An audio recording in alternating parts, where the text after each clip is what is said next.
Trying to condense down the infinite layers of the Abyss into a 20-minute video is quite hard. Hello adventurers, I am the Welsh DM, the one Welshman whose accent was corrupted beyond recognition by demons, otherwise known as the English. Demons, demon-kind creatures from the Abyss are an ever-looming threat in TTRPGs like D&D, Daggerheart, and Pathfinder. They are the looming destruction that is coming for all things good, proper, and safe in the world. They are the waiting apocalypse for most settings, and are a really interesting central monster for any campaign. But so often this brutal simplicity to demonkind can often leave us GMs wondering how to make these campaigns interesting and fulfilling for our players. Which is what the Bestiary series is all about. How do we take creatures like demons from a stat block in a monster manual and weave interesting narratives that become compelling stories that our players love to tell again and again? Stories are the heart of TTRPGs, and even when we're using something as simple as demons, we want to make sure our stories are interesting, compelling, and exciting at our tables. Let's not waste any more time and begin discussing demons in TTRPGs. I stand by the best place to start when designing any campaign around a single villain or monster type is to go and look at the genres, the themes, and the tones associated with that creature. Demons, as I've mentioned, at their core are about destruction, desolation, and the corruption of all that is good in the world and made by the gods. This makes them a relatively blunt and straightforward tool for us to use as GMs. We can put them in front of the players and they know unequivocally they are to be defeated and destroyed, not to be bargained with, reasoned with, or consider their moral side. However, this can lack nuance for games that like a little bit of depth to their campaigns. So the question we should ask ourselves is, what are they actually so angry about? Why do they want to destroy everything? We don't have to agree with this reasoning, but understanding why helps us build a central narrative for demons to orbit around. Well, in D&D and other TTRPGs inspired by it, demons tend to be the dark mirror, the antithesis to angels. They are quite literally on the opposite side of the alignment chart that is most used to represent extraplanar entities. They are essentially a foil to the gods. They are the antagonist to the protagonist gods that seek to save and help everyone. So we can use that in our stories. We can point the frustrations and anger at the demons at specific places or events in our world.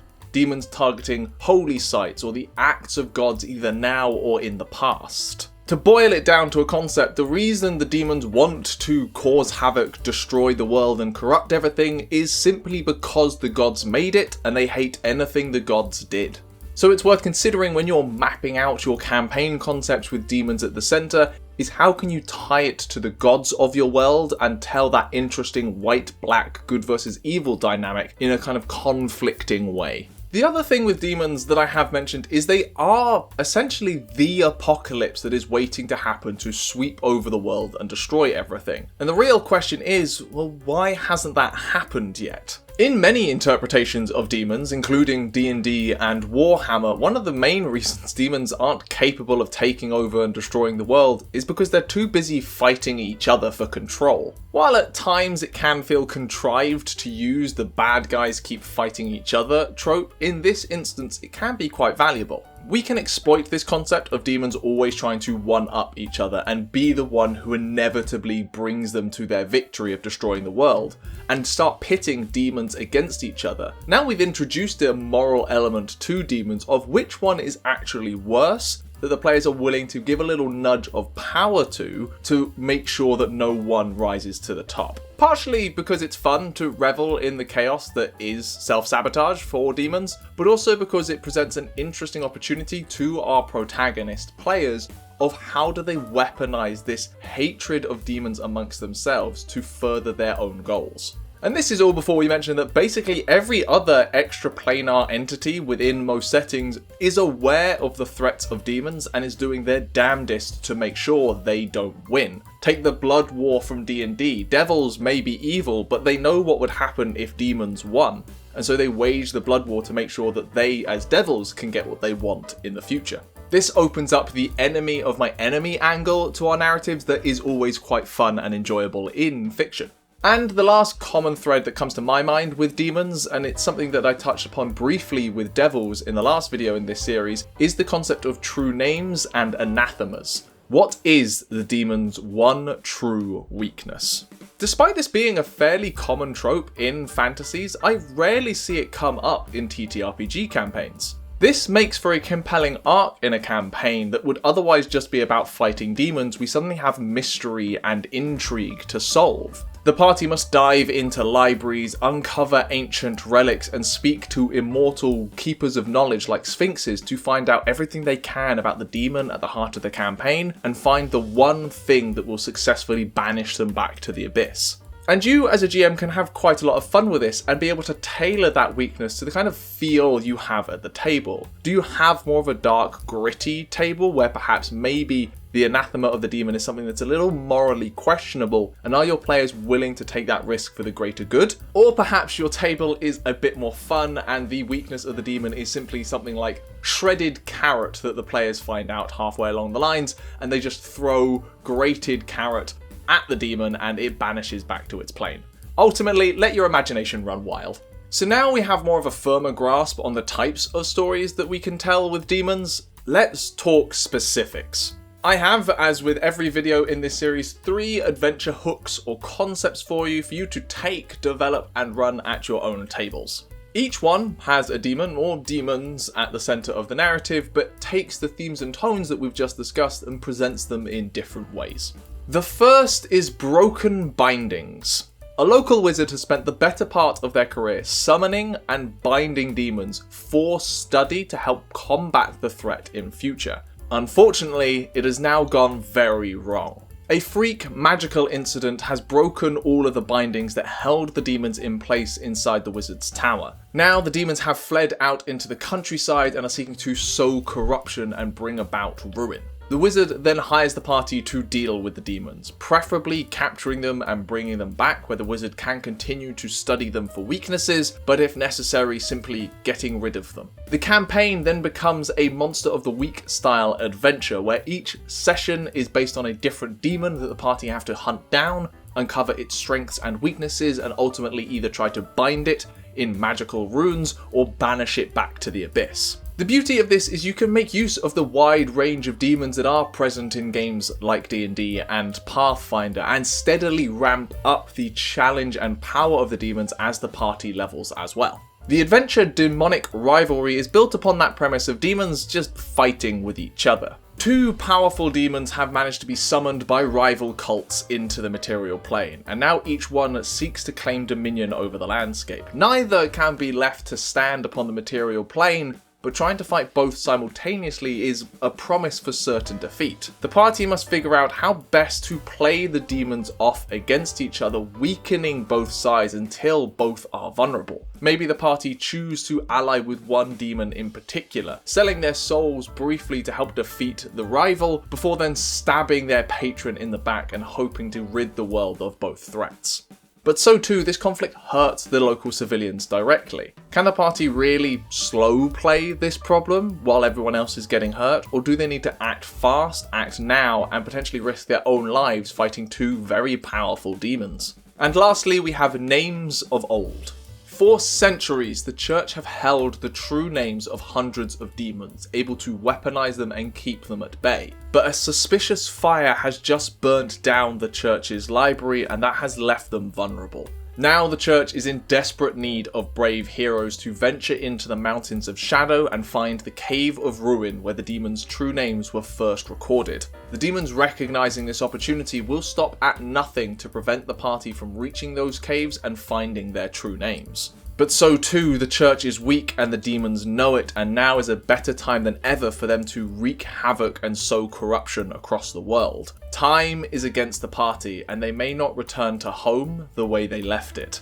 With our adventure ready, we want to make sure that the stat block, regardless of the system, is right for us and the story we're trying to tell. Like with devils, in D&D we have a vast range of options to choose from for demons, which is incredibly useful to us if you run on the logic that demons are incredibly chaotic in the way that they present and their myriad of forms. Weirdly, unlike with devils and other creature types where I argue for a grand unifying feature that brings them together, the infinite arrangements and possibilities of demons make it far more interesting when they are unique and diverse. Which is why instead, I would advocate for more diversity in demons. Let's have random tables next to demon stat blocks that alter the core template of the demon, that make sure that every time a player comes up against a Chasme or a Vrock, that it feels different, like it's come from another plane or evolved differently within the Abyss. Random alterations to a core demon stat block that change the way the monster fights or makes it subtly different each time the players come across it will make it interesting and dynamic. Add additional features, attacks, take away senses, lower ability scores that will vary up the same Dretch, Vrock or Chasme stat block that the players are used to. Even something as mundane as a random table of cosmetic physical differences between demons that a GM can use roll on to inspire descriptions that showcase the differences between two demons that are functionally the same.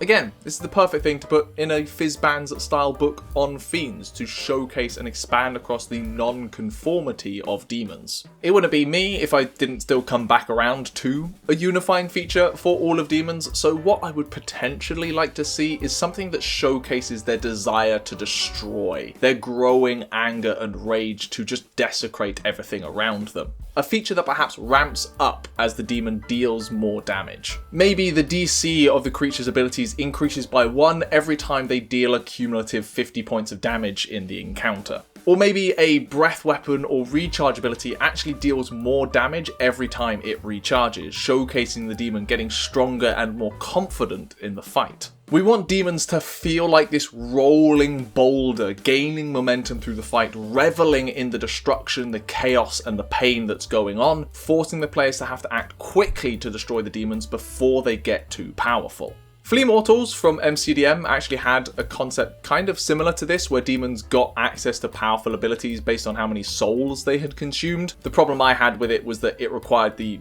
killing of humanoids in a fight, which in D&D is either really difficult or really unfair.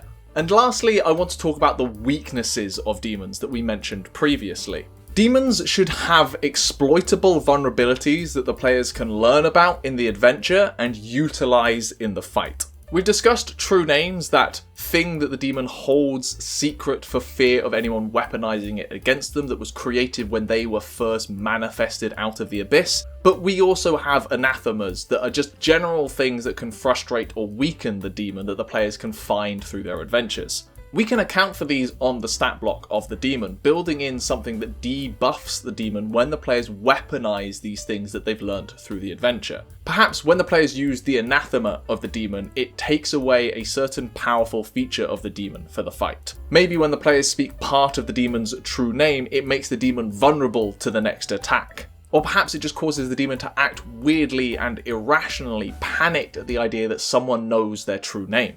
Again, diversity is your friend here. No two demons will react the same way to their true name being spoken or their anathema being used against them. Change it up from demon to demon and keep your players on their toes. So now your adventure has reached the dramatic climax and you're excited to run the final confrontation. But how do we make it memorable and exciting?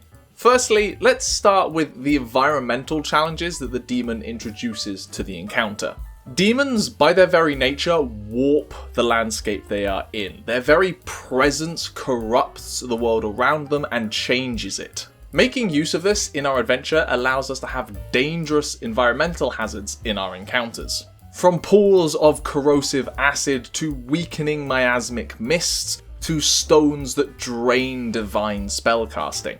You could even have the very arena that the fight is taking place in collapsing around the players. As stone pillars crumble away to dust and the roof caves in, how do your party react to the ever-changing battlefield? Speaking of the battlefield, a quick important thing that is relevant to any monster, not just demons: make sure your battlefield allows the demon to showcase their power. If you're using a demon with wings, like the Vrock from D&D, make sure to give your arena plenty of verticality to make sure that that demon's flight becomes a complication that the party have to overcome. If you're using something brutish, like the Demon of Wrath from Daggerheart, fill your arena with unbreakable pieces of architecture that the demon can smash into ruin and potentially cause the collapse of the building around them. A demon of shadow would be exposed in a well-lit environment, so make sure it fights in a cave of darkness, forcing your party to actually use the torches and the light spells they carry around with them. We want the arena to highlight the demon's strengths because it's more exciting when the demon gets to showcase what they're all about, and then our players feel rewarded when they are creative or tactical in overcoming those demon strengths and exposing its weaknesses. And speaking of weaknesses, don't forget those weaknesses that we built into the stat block and threaded through the adventure. Consider how a demon would react to another creature using its greatest weakness against them. Would it make them angrier and they would target that one individual for fear of them using the power again? Or would they be so afraid of that individual's power that they would do everything they could to avoid them and stay at a distance? As much as we've made the weakness a mechanical thing on the demon's stat block, we also want to show the impact it has on the demon's behaviour to tell that kind of compelling narrative that made all of the investigation worth it. There is a lot you can do here, and the party have invested a lot through the adventure to find the demon's weaknesses or even its true name. Make sure it pays off in this climactic moment at the end. Look, at the end of the day, demons, like their fiendish counterparts in Devils, can be quite tricky for us as GMs to build an interesting campaign around. Where Devils can be overly subtle and tricky to manage, demons are quite simple and straightforward. What we have to do as GMs is find the subtle nuances in these monsters to tell compelling narratives. And hopefully, in this video, I've given you a little bit of insight into how to go about doing that. Demons, by their nature as an apocalyptic threat, tend to be used as much later campaign problems, more in the tier 3 aspect of play, which I do think is a shame because I do think they're quite fun to use as a GM and can be quite freeing for players as they know that really the only solution is to destroy them. And their diversity makes them quite usable for most styles of game. They look silly and stupid enough to be used in a whimsical, fun kind of game, but also present a big enough danger, both on a global and individual scale, to be used in darker, grittier campaigns. Of course, in this video, we haven't even discussed the concept of demonic cults and the role they have to play in these sorts of stories. But I think cults probably deserve their own entry in this series, so if you want to see that, let me know in the comments below. If you have any additional advice or tips for running demons, or perhaps just went through a particularly memorable campaign with them, either as a player or GM, let me know in the comments below and share that knowledge with everyone else. Of course, if you enjoyed this video, please consider giving it a like. It does help keep the corrupting algorithm at bay for a little bit longer. And if you enjoy this sort of content, go check out the recent video on Devils and the full Bestiary playlist. You can also subscribe to the channel and hit the bell notification icon to make sure you never miss a new entry to the Bestiary or any other video on this channel. Anyway, I do believe that's it. That's everything I had to say on demons for now. So, until we do this again, you keep an eye out for dragons. I'm gonna go see whether someone can help me uncorrupt my accent, and remember to keep telling stories.